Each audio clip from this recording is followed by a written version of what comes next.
नमस्कार, स्वागत है आपका हमारे चैनल में। मैं हूं सोनिया। इस समय तस्वीरें दिखा रही हूँ सिरसा के नागरिक अस्पताल की। जिस तरह से चैनल के माध्यम से आपको कल भी दिखाने की कोशिश की थी कि किस तरह से सिविल हॉस्पिटल में जो नागरिक अस्पताल है इसमें कच्चे कर्मचारी अपना जो यह धरना लगा करके बैठे थे। समय समय पर सरकार को चेताने का काम किया था, प्रशासनिक संबंधित अधिकारियों को ज्ञापन भी सौंपे गए थे और इस तरह के कड़े आंदोलन के बारे में भी पहले से बताया गया था, पर फिर भी जो संबंधित अधिकारी हैं इस चीज़ को लेकर के संचेत नहीं हुए। उसके बाद जो है कल आपने देखा कि वीडियो के माध्यम से आपको दिखाने की कोशिश की थी कि किस तरह से ये लोग धरना लगा करके यहाँ पर बैठ गए हैं। पर बात करूँ आज की, आज आप इस समय की तस्वीरें देख रहे हैं कि जो ये अधिकारी जो कर्मचारी यहाँ पर धरने पर बैठे थे, इनकी मांगे अभी फिलहाल के लिए इनको आश्वासन दिया गया है और 11 बंदों की टीम बनाई गई है जो इस सारे मैटर को सॉल्व करेंगे और जो बंदे हटाए गए थे उनको रखने के बारे में उनकी दोबारा से जाँच की जाएगी। अगर कोई गलत नहीं पाया जाता तो उसको दोबारा से ज्वाइनिंग की बात कही जा रही है। वहीं बात करूं कि यहाँ पर फिलहाल के लिए ये धरना उठा दिया गया है जब तक इनकी समस्याएं हल नहीं हो जाती। इन्होंने कहा था कि धरने पर बैठेंगे। हालांकि कल शाम को मौसम खराब चलने के बावजूद भी यहाँ पर एसडीएम खुद पहुँचे थे और इनकी बातें सुनी थी और आज ये बात मान ली गई है। स्वास्थ्य ठेका कर्मचारी यूनियन की तरफ से आज कुछ इनका सकारात्मक रवैया हमारे कर्मचारियों की तरफ दिखा है। प्रशासन की ओर से हमारी मांगों को लेकर एक तो इन्होंने कमेटी का गठन किया है जिसमें जो हमारे हटाए हुए कर्मचारियों की पहले तो जांच की जाएगी। अगर उनमें से कोई निर्दोष पाए जाते हैं तो उन साथियों को हम जब 200 बेड की एक्सटेंशन आ जाएगी विदिन हफ्ता या 10 दिन के अंदर ये प्रक्रिया डीसी साहब के माध्यम से और हमारे डीजी साहब के माध्यम से पूर्ण की जाएगी। उसके बाद उन 11 साथियों को वहाँ पर अगर वो निर्दोष पाए जाते हैं तो उनको ज्वाइन करवा दी जाएगी। इसके साथ हमारे जो कोविड के साथी थी उनके लिए ESI नंबर उपलब्ध करवा दिए जाएंगे और इनके कार्ड बनाने के लिए एक कैंप लगाया जाएगा।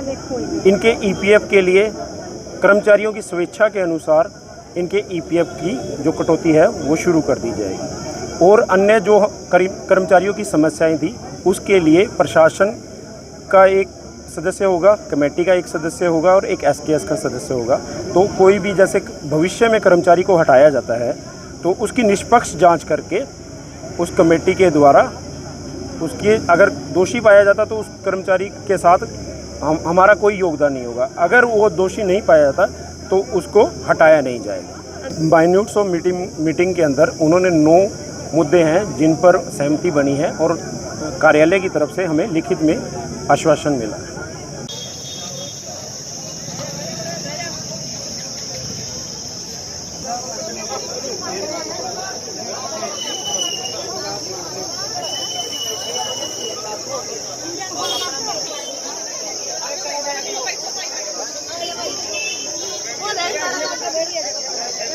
हमको SDM साहब और शार्प ग्लोबल कंपनी के जो मैनेजिंग डायरेक्टर हैं राजेंद्र बोरा जी और सर्व कर्मचारी संघ के नेतागण, स्वास्थ्य ठेका कर्मचारी यूनियन के नेतागण और यहाँ के हॉस्पिटल के आला अधिकारी मौजूद थे बैठक में। और बातचीत के दौरान तमाम एक एक मुद्दे पे समस्या का निवारण के लिए बातचीत हुई।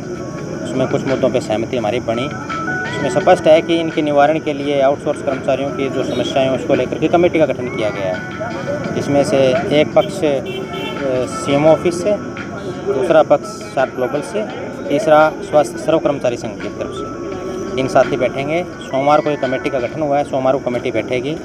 जो 11 कर्मचारी आउटसोर्स के जो गलत हटा रखे हैं उनके तथ्यों को, उनके मामलों को पूरा जांच करके उसमें जो गलत हैं उसका हम नहीं कहते, जो सही हैं उन कर्मचारियों को ड्यूटी पे लेने का आश्वासन इन्होंने दिया है। और जो कर्मचारी अन्य बच गए 200 बेड की सेंक्शन अभी 5 दिनों में 10 दिनों में लेटर लिख रहे हैं, कार्रवाई प्रोसेस में है। जैसी सेंक्शन आ जाती है तो प्राथमिकता जो पहले हटा रखे हैं उन कर्मचारियों को दी जाएगी।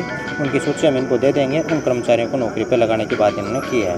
तो इस बात में हमारी सहमति बनी है। दूसरा ESI के एक्सरे अकाउंट खुलवाने की बात है। एक्सरे अकाउंट खुलवाएंगे ये, उन्होंने पत्र आज जारी कर दिया। ESI का जो सवाल है, ESI के यहाँ अकाउंट नंबर इन्होंने जारी कर दिए हैं और ESI की एक कैंप लगेगा जिसके दौरान तमाम कर्मचारियों के ESI कार्ड जो बनाए जाएंगे। EPF जो कोविड में लग रहे थे उन कर्मचारियों का नहीं कट रहा, वो बाकायदा इन्होंने रिटर्न में दिया है कि इन कर्मचारियों का EPF हम काटेंगे। और इसके अलावा जिन कर्मचारियों का जो CSC PSC के हैं उन कर्मचारियों के जो EPF नहीं कट रहा था उनकी सूची हम इनको देंगे और उनके भी ये EPF जो है जमा कराएंगे। इस पर सहमति बनी है।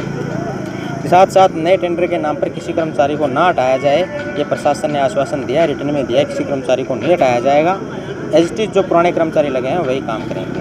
तो इन तमाम मुद्दों को लेकर के और अन्य भविष्य के अंदर किसी कर्मचारी पे नौकरी की तलवार लटके उसको लेकर के भी या उसके अन्य कोई समस्या है उसको लेकर के कमेटी का गठन किया गया है। वो कमेटी ही उनकी समस्याओं को समाधान करके निवारण करेगी, जिसमें तीनों पक्षों के साथी उस कमेटी में मौजूद हैं। तो ये सहानुभूत मतलब हमारी बातचीत हुई है, जिसको लेकर के आज हमने फैसला लिया है कि इस प्रोटेस्ट को हम ख़त्म कर रहे हैं जनहित में देखते हुए कोर्ट में। लेकिन एक सवाल ये भी है, अगर ये जो मांगे हैं जिन पे इन्होंने बातचीत की है या ज्वाइनिंग की जो बात है उन पर प्रबलता नहीं दिखाई, तो इसे तीखी और तेज आंदोलन के लिए प्रशासन तैयार है। धन्यवाद।